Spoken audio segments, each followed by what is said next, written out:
Hello বন্ধুরা, আজকে আমরা দেখব সেগমেন্টেশন। দ্যাট মিনস মেইন মেমোরিতে সেগমেন্টেশন কিভাবে করা হয় এবং কিভাবে সেগমেন্টেশন ইউজ করে বিভিন্ন মেমোরি লোকেশন অ্যাক্সেস করা হয়। আহ, so এটা হচ্ছে segmentation hardware diagram. So segmentation হচ্ছে এমন একটা টেকনিক যার মাধ্যমে আমরা বা একটা কম্পিউটার একটা প্রসেসকে কয়েকটা সেগমেন্টে ভাগ করে এবং প্রত্যেকটা সেগমেন্টকে মেইন মেমোরির আলাদা আলাদা জায়গায় রাখতে পারে এমন একটা টেকনিক। আসলে সেগমেন্টেশন টেকনিকটা ইউজ করা হয় যাতে আমরা ইন্টারনাল এবং এক্সটার্নাল ফ্র্যাগমেন্টেশন অ্যাভয়েড করতে পারি, যাতে আমরা এফেক্টিভলি ফিজিক্যাল মেমোরি ইউটিলাইজ করতে পারি। কারণ হচ্ছে আমাদের ফিজিক্যাল মেমোরির সাইজটা সবসময় লিমিটেড। অলদো এখন সাইজটা অনেক বেড়ে গেছে, তারপরেও আমাদের কাছে যেহেতু আমাদের সবকিছু উন্নত হচ্ছে, সেহেতু আমাদের সাইজ বাড়ছে একদিক দিয়ে ফিজিক্যাল মেমোরির, কিন্তু আমাদের ডিমান্ডটাও একদিক দিয়ে বাড়ছে। সেক্ষেত্রে একটা টেকনিক হচ্ছে আপনার সেগমেন্টেশন। সেগমেন্টেশন বেসিক্যালি কি করে, একটা প্রসেসকে কয়েকটা সেগমেন্টে ভাগ করে এবং প্রত্যেকটা সেগমেন্টকে আমরা আলাদা আলাদা মেমোরি লোকেশনে স্টোর করতে পারি এবং প্রত্যেকটা সেগমেন্ট মিলে একটা সিঙ্গেল প্রসেস। সেক্ষেত্রে যদি আমাদের সিপিইউ যে কোনো একটা অ্যাড্রেস জেনারেট করে এবং সেই অ্যাড্রেসটা আমাদের অ্যাক্সেস করতে হবে, তাহলে হার্ডওয়্যার কি করবে, হার্ডওয়্যার ডায়াগ্রামে কিভাবে চেকটা হবে সেভাবে চেক করবে হচ্ছে এখানে যে অ্যাড্রেসটা জেনারেট করবে সেই অ্যাড্রেসে দুইটা পার্ট থাকবে। সেটা হচ্ছে একটা হচ্ছে এস, একটা হচ্ছে ডি। এখানে এস দ্বারা বোঝাচ্ছে সেগমেন্ট টেবিলের কত নম্বর এন্ট্রি, আর ডিসপ্লেসমেন্ট দ্বারা বোঝাচ্ছে আহ, কোন অ্যাড্রেসটা আমি অ্যাক্সেস করতে চাচ্ছি, বা ডিসপ্লেসমেন্ট বা অনেক সময় অফসেটে বলা হয়।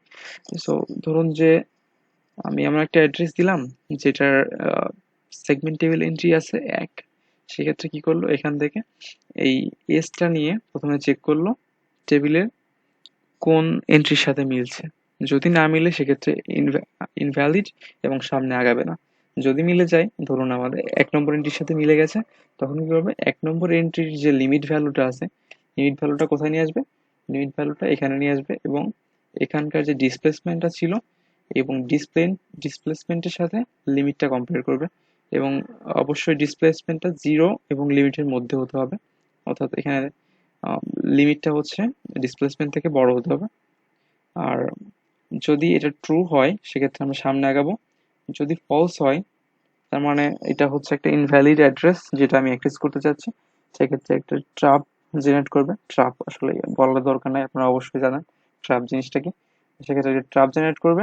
আর যদি আমার অ্যাড্রেসটা ভ্যালিড হয়, মানে আমাদের ডিসপ্লেসমেন্টটা যদি লিমিট থেকে ছোট হয়, মানে 0 থেকে এবং লিমিটের মাঝখানে থাকে ডিসপ্লেসমেন্টটা, তখন আমরা সামনে এগিয়ে কি করব, সেই যে এন্ট্রির জন্য আমরা লিমিটটা নিয়েছিলাম সেই এন্ট্রির বেসটা আমরা এই ডিসপ্লেসমেন্টের সাথে যোগ করে দিব। যোগ করার পরে আমাদের desired desired physical memory access করতে পারবো। এটা অনেক সিম্পল ছিল।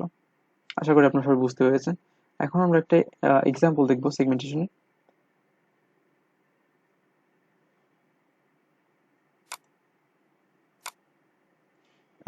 আমরা এই এক্সাম্পলটা দেখবো। এক্সাম্পলে হচ্ছে আমাদের একটা প্রসেসকে আমরা 5টা ভাগে ভাগ করেছি, মানে 5টা সেগমেন্টে ভাগ করা হয়েছে। এখন মনে করি এটা আমাদের ফিজিক্যাল মেমোরি এবং আমাদের একটা সেগমেন্ট টেবিল দেওয়া আছে। টেবিলের এটা হচ্ছে আমাদের সেগমেন্টের নামটা, বা এখানে আসলে আহ, আমরা যে এজটা বললাম না, সেগমেন্টের নামটাও বলতে পারি বা সেগমেন্টের টেবিলে কত নম্বর এন্ট্রি দেওয়া হয়েছে সেটা বললে হবে মোটামুটি। আচ্ছা, ঠিক আছে। এখানে আহ, প্রত্যেকটা আমাদের দেখাতে হবে, মানে প্রশ্নটা হচ্ছে আমাদের এরকম একটা সেগমেন্ট দেওয়া আছে এবং সেগমেন্ট টেবিল দেওয়া আছে, প্রসেসগুলো মানে কয়েকটা সেগমেন্ট দেওয়া আছে, সেগমেন্ট টেবিল দেওয়া আছে, এবং আমরা মেইন মেমোরিতে কিভাবে আসলে এই সেগমেন্টগুলো কিভাবে মেইন মেমোরিতে স্টোর হবে।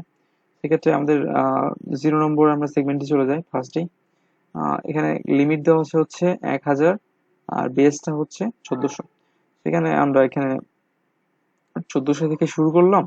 এখানে আমরা দিলাম সেগমেন্ট 0 এবং এখানে এই সেগমেন্টটা শেষ হবে কোথায়? 1400 প্লাস 1000 2400। তাইলে সেগমেন্ট জিরোটা এই পার্টিকুলার অ্যাড্রেসে, মেইন মেমোরি এই পার্টিকুলার অ্যাড্রেসে স্টোর হবে। এবং যদি আমরা 1 নম্বর সেগমেন্টের ক্ষেত্রে দেখি, এর লিমিটটা হচ্ছে 400 এবং এর বেসটা হচ্ছে 6300।